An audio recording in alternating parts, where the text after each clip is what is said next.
ខ្ញុំបាទសូមធ្វើការអនុញ្ញាតគោរពនិងជម្រាបសួរពុកម៉ែបងប្អូននិងទស្សនិកជនជាទីគោរពថ្ងៃនេះជួបជាមួយនឹងខ្ញុំបាទ MC Play ខ្ញុំបាទសូមលើកយកនៅជោគជាតារាសីប្រចាំថ្ងៃច័ន្ទថាតើនៅក្នុងថ្ងៃច័ន្ទនេះដួងរាសីរបស់ពុកម៉ែបងប្អូនប្រែប្រួលផ្លាស់ប្ដូរទៅជាយ៉ាងដូចម្ដេចនោះដើម្បីកុំឲ្យខាតពេលវេលាយូរនោះសូមអញ្ជើញរីករាយសន្តាប់ជាមួយនឹងខ្ញុំបាទដូចតទៅសម្រាប់អស់លោកអ្នកដែលកើតឆ្នាំជូតកណ្ដុរមាសអូបរ៉ាចិញ្ចឹមនាំលៀបនាំជ័យនាំសុភមង្គលប្រាថ្នាអ្វីបានសម្រេចហើយអនាគតខ្លាយជាអ្នកមានស្ដុកស្ដំម៉ោងនាំលៀបសំណាងគឺម៉ោង4ព្រឹកដល់ម៉ោង6ល្ងាចពណ៌នាំលៀបសំណាងគឺពណ៌ខ្មៅនិងពណ៌សលេខនាំលៀបសំណាងគឺលេខ32និងលេខ78សូមខមមិនលេខ799យកលេបសម្បត្តិទេវតាទ្រព្យមានបារមីស័ក្តិសិទ្ធិណាស់ចេញភ្លាមទំនេរទាយឆត់បំផុតសម្រាប់អស់លោកអ្នកដែលកើតឆ្នាំជូតនៅថ្ងៃនេះបើលោកអ្នកធ្វើអ្វីកុំរងចាំយូរពេកពីព្រោះថាផលជាផ្លែផ្កាតែងតែហុចមកវិញជានិច្ចសម្រាប់អ្នកប្រកបមុខរបររកស៊ីជួញដូររាសីងើបឡើងខ្ពស់ដូចនេះទោះជួញទីចិត្តឆ្ងាយលោកអ្នកអាចសម្រេចផលល្អចូលមកបានក្រាន់បំពេញបំពង់ផងដែរសម្រាប់ការធ្វើដំណើរទីចិត្តឆ្ងាយមានភាពសុខដុមទាំងពេលទៅនិងពេលត្រឡប់មកវិញរីឯបញ្ហាសម្ព័ន្ធស្នេហាកំឡោះក្រមុំមានការស្មុគស្មាញក្តីបើលោកអ្នកធ្វើការដោះស្រាយតែងតែជួបសេចក្តីសម្រេចជានិច្ចសម្រាប់អស់លោកអ្នកដែលកើតឆ្នាំឆ្លូវក៏នាំលៀបនាំជីនាំសុភមង្គលប្រាថ្នាអ្វីបានសម្រេចហើយអនាគតខ្លាយជាអ្នកមានទ្រព្យស្ដុកស្ដំម៉ោងនាំលៀបសំណាងគឺម៉ោង6ព្រឹកដល់ម៉ោង8យប់ពណ៌នាំលៀបសំណាងគឺពណ៌សនិងពណ៌ក្រហមលេខនាំលៀបសំណាងគឺលេខ21និងលេខ54សូមខមមិនលេខ555យកលេបសម្បត្តិទេវតាទ្រព្យមានបារមីស័ក្តិសិទ្ធិណាស់ចេញភ្លាមទំនេរទាយឆត់បំផុតនិងមានសំណាងល្អប្រទានសម្បត្តិមហាសិទ្ធិមានលៀបមានជ័យមានលុយចូលហោហៀចំពោះឆ្នាំឆ្លូវនៅថ្ងៃនេះយីអូនរបស់អស់លោកអ្នកមិនគប់ប្រសាទេចូលមានការប្រយ័ត្នប្រយែងអារម្មណ៍មួម៉ៅក្តៅក្រហាយមិនដឹងមុខក្រោយនាំឲ្យកើតរឿងតូចคล้ายជារឿងធំណាមួយគេចោមរំស្អប់បង្កជាឥទ្ធិពលអាក្រក់រោគនឹកស្មានមិនដល់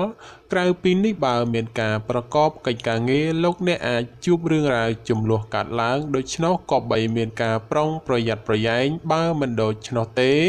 ចូលធ្វើគោធ្វើថ្លង់ខ្លះទៅប្រសើរសម្រាប់អ្នកប្រកបមុខរបររកស៊ីជួញដូរទីចិត្តឆ្ងាយលៀបតូចធំច្រើនបាល់ហួសឬក៏ហោះរំលងពេលនេះអាចឆោងចាប់បានខ្លះវិញហើយរីឯសេចក្តីស្នេហាប្រុសស្រីមានការច្រណែននិងមើលផ្លូវអាក្រក់ចំពោះគ្នាច្រើនសម្រាប់អស់លោកអ្នកដែលកើតឆ្នាំខាលខ្លាមន្ត្រីចិញ្ចឹមមានប្រាជ្ញាឆ្លាតវៃមានគំនិតភ្លឺថ្លាហើយអនាគតខ្លាយជាអ្នកមានអំណាចនិងទ្រព្យស្ដុកស្ដំម៉ោងនាំលេបសំណាងគឺម៉ោង5ព្រឹកដល់ម៉ោង8យប់ពណ៌នាំលៀបសំណាងគឺពណ៌សនិងពណ៌ស្វាយលេខនាំលៀបសំណាងគឺលេខ59និងលេខ69សូមខមមិនលេខ222យកលេបសម្បត្តិទេវតាទ្រព្យមានបារមីស័ក្តិសិទ្ធិណាស់ចេញភ្លាមទំនេរទាយឆត់បំផុតនិងមានសំណាងល្អនិងប្រទានសម្បត្តិមហាសិទ្ធិមានលេបមានជ័យមានលុយចូលហោហៀចំពោះឆ្នាំខាលនៅថ្ងៃនេះការប្រកបការងារឃើញថាមានការជឿនលឿនទៅមុខយឺនហើយជាពិសេសមានបញ្ហាប្រតឹងប្រទើសជាមួយអ្នកដទៃថែមទៀតចំពោះអ្នកប្រកបមុខរបររកស៊ីជួញដូរវិញលោកអ្នកត្រូវតែចេះសន្សំទ្រព្យល្អិតល្អោចឡើងទៅកុំខំប្រមូលតែទ្រព្យធំព្រោះថ្ងៃនេះសម្បូរតែទ្រព្យល្អិតល្អោចប៉ុណ្ណោះសម្រាប់ការធ្វើដំណើរទីចិត្តឆ្ងាយកុំកប់បីសេពគប់លបែងស្រីស្រាព្រោះនាំភាពទុក្ខសោកមកវិញតែប៉ុណ្ណោះរីឯបញ្ហាគូគ្រងប្តីប្រពន្ធឬគូស្នេហ៍កំឡោះក្រមុំមានដំណើរការថយក្រោយនិងប្រឆាំងគ្នាច្រើន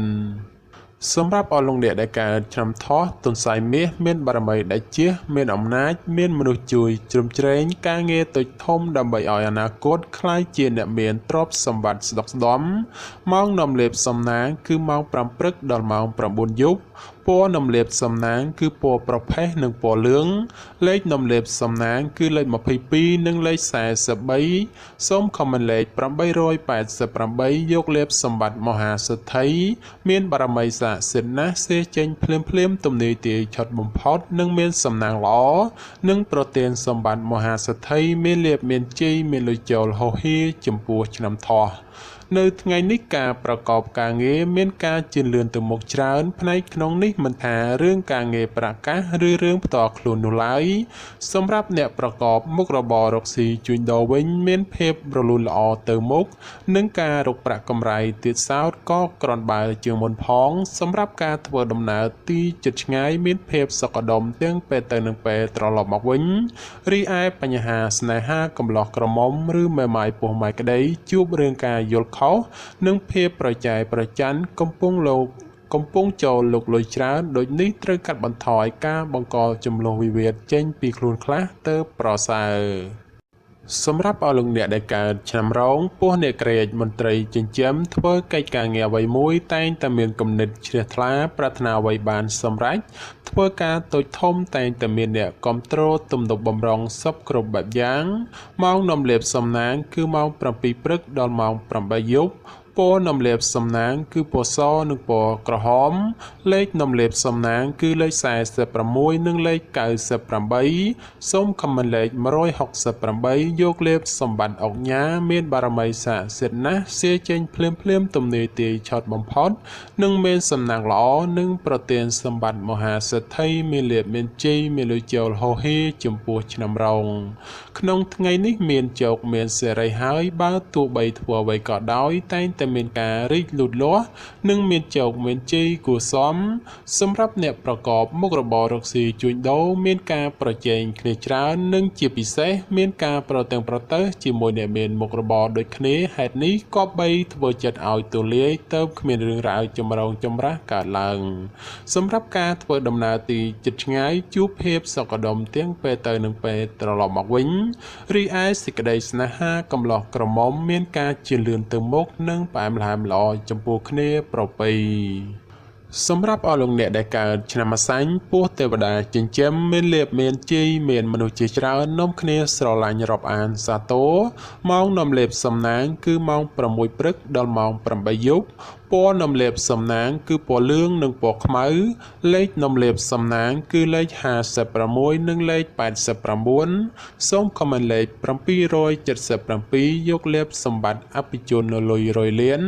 មានបារមីស័ក្តិសិទ្ធិណាស់សេចេញភ្លាមទំនាយទាយឆត់បំផុតនិងមានសំណាងល្អនិងប្រទានសម្បត្តិមហាសិទ្ធិមានលៀបមានជ័យមានលុយចូលហោហៀចំពោះឆ្នាំម្សាញ់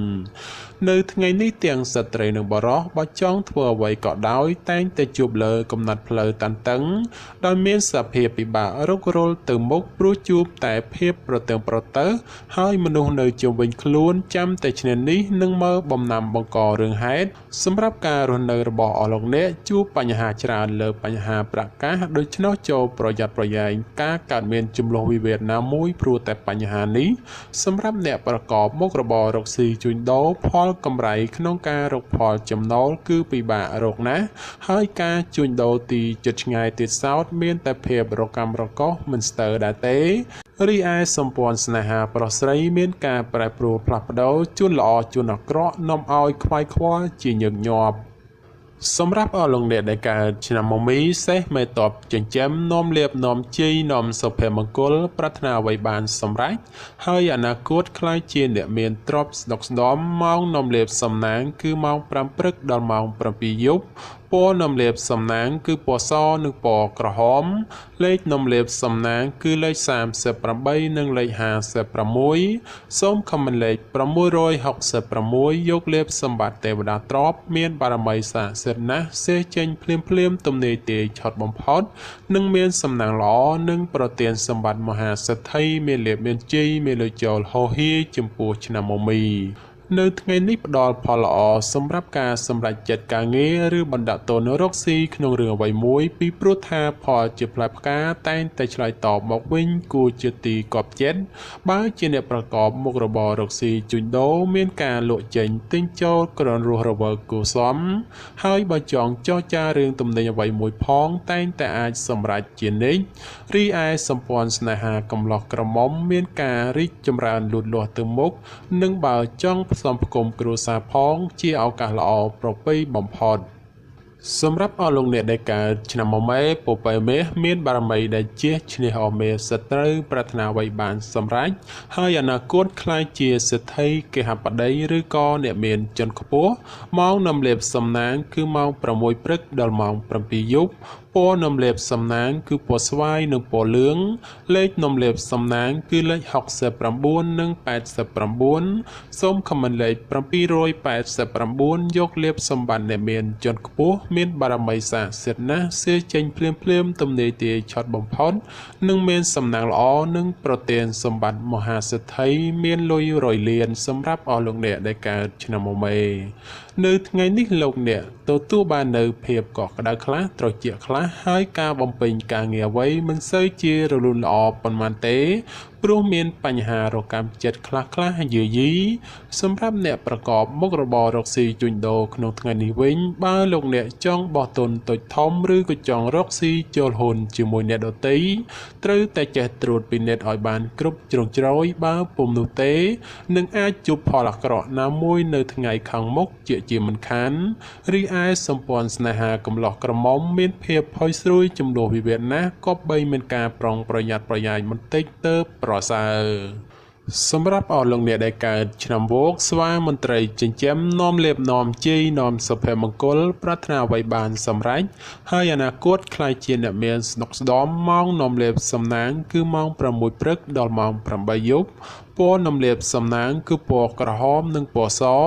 លេខនំលាបសំណាងគឺលេខ42និងលេខ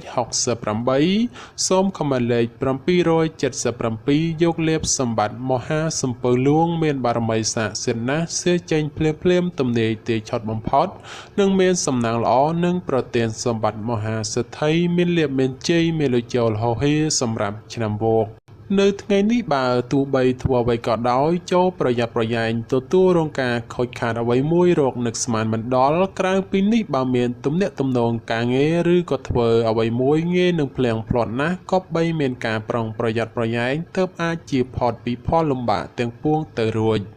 សម្រាប់ការធ្វើដំណើរទីជិតឆ្ងាយចូលប្រយ័ត្នប្រយែងក្រុមមនុស្សបៀតបៀនយាយីដោយប្រការណាមួយរីឯសេចក្តីស្នេហាប្រស្រីមានដំណើរការថយក្រោយចូលប្រយ័ត្នប្រយែងជំលោះវិវាទឈានដល់ការបែកបាក់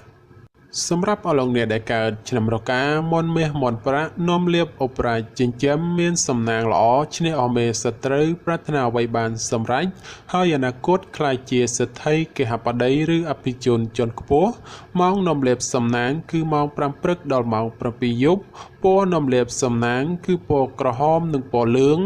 លេខនំលាបសំណាងគឺលេខ44និងលេខ56សូមខមមិនលេខ168យកលាបសម្បត្តិអ្នកមានជាន់ខ្ពស់មានបារមីស័ក្តិសិទ្ធិណាស់សៀចេញភ្លាមទំនេរទាយឆត់បំផុតនិងមានសំណាងល្អនិងប្រទានសម្បត្តិមហាសេដ្ឋីមានលៀបមានជ័យមានលុយចូលហោហៀចំពោះឆ្នាំរកានៅថ្ងៃនេះយីអូនបានងើបឡើងខ្ពស់ដូចនេះជាឱកាសល្អច្រើនសម្រាប់អស់លោកអ្នកពង្រីកការងារអ្វីមួយពីព្រោះថាតែងតែហុចផលល្អចូលមកច្រើនជាងអាក្រក់ចំពោះអ្នកប្រកបការងាររាជការឬក៏ធ្វើការក្រុមហ៊ុនឯកជនបើទោះបីការងារមមាញឹកក៏ដោយតែក៏មានសំណាងល្អមកវិញគឺធ្វើច្រើនតែងតែហុចផលច្រើនជានិច្ចក្នុងពេលនេះដែរលៀបមានច្រើនគួរសមដោយនេះជាឱកាសល្អក្នុងការពង្រីកមុខចំនួនព្រោះផលជាផ្លែផ្កាតែងតែឆ្លើយតបមកវិញគួរជាទីពេញចិត្តតែយ៉ាងណាលោកអ្នកឲ្យប្រយ័ត្នប្រយែងគ្រោះថ្នាក់ចាញ់បោកគេក៏មានខ្ពស់ផងដែររីឯបញ្ហាសម្ព័ន្ធស្នេហាកំឡោះក្រមុំ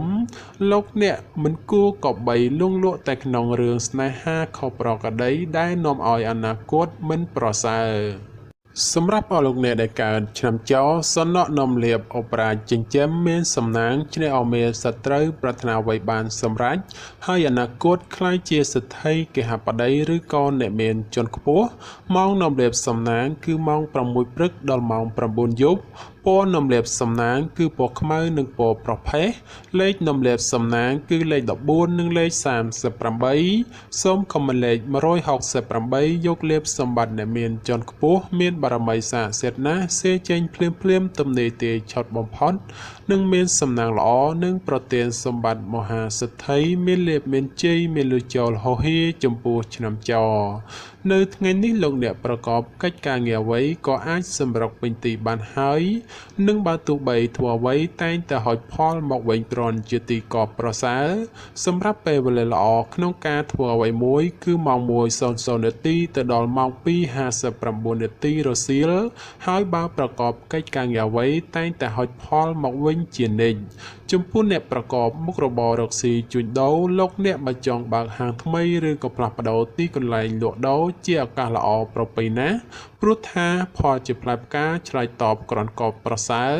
សម្រាប់ការធ្វើដំណើរទីជិតឆ្ងាយមានភាពសុខដុមទាំងពេលទៅនិងពេលត្រឡប់មកវិញរីឯសេចក្តីស្នេហាកំឡោះក្រមុំឬមេម៉ាយពោះម៉ាយក្តីបើមានរៀបអាពាហ៍ពិពាហ៍ឬចូលស្តីដណ្ដឹងតែងតែសម្រេចដោយគប់បំណងសម្រាប់អស់លោកអ្នកដែលកើតឆ្នាំកុរជ្រូកនាំលៀបនាំជ័យនាំសុភមង្គលប្រាថ្នាអ្វីបានសម្រេចហើយអនាគតខ្លាយជាអ្នកមានទ្រព្យសម្បត្តិស្ដុកស្ដម្ភម៉ោងនាំលៀបសំណាងគឺម៉ោង5ព្រឹកដល់ម៉ោង8ល្ងាចពណ៌នំលៀបសំណាងគឺពណ៌សនិងពណ៌លឿងលេខនំលៀបសំណាងគឺលេខ69និងលេខ89សូមខមមិនលេខ567យកលៀបសម្បត្តិទេវតាទ្រព្យមានបារមីស័ក្តិសិទ្ធិណាស់សេចេញភ្លាមទំនេរទាយឆត់បំផុតនិងមានសំណាងល្អនិងប្រទានសម្បត្តិមហាសិទ្ធិមានលៀបមានជ័យមានលុយចូលហោហៀចំពោះឆ្នាំកុរនៅក្នុងថ្ងៃនេះបើលោកអ្នកធ្វើអ្វីត្រូវធ្វើដោយសន្សំកុំបំបោលនោះផលល្អនឹងហុចឲ្យវិញដូចជាទីកប់បំណងសម្រាប់ការប្រកបការងារក៏ដូចនោះដែរលោកអ្នកត្រូវតែធ្វើថ្នាក់ធនកណ្ដាលឬមិនសំខាន់ពេកព្រោះថាបើធ្វើធំពេកឬសំខាន់ខ្លាំងពេកផលជាផ្លែផ្កាដែលហុចមកវិញមិនសូវដូចគប់បំណងប៉ុន្មាននោះឡើយចំពោះអ្នកប្រកបមុខរបររកស៊ីជួញដូរលោកអ្នកឲ្យប្រយ័ត្នប្រយែងជន់ខិលខូចតាមលួចបន្លំឬបង្ករឿងហេតុដោយប្រការណាមួយរីឯសេចក្តីស្នេហាប្រុសស្រីមានការខ្វាយខ្វល់ព្រោះតែការប្រឆាំងគ្នាមានច្រើនជាងសពមួយដងបាទចំពោះជោគជាតារាសីប្រចាំឆ្នាំទាំង12ខ្ញុំបាទក៏សូមបញ្ចប់ត្រឹមតែប៉ុណ្ណេះជាចុងក្រោយប្រសិនបើមានពាក្យលើសលួសខ្វះខាតត្រង់ប្រការណាមួយសូមពុកម៉ែបងប្អូនជួយអធ្យាស្រ័យដល់រូបខ្ញុំបាទផងហើយខ្ញុំបាទក៏សូមអរគុណនិងសូមជម្រាបលា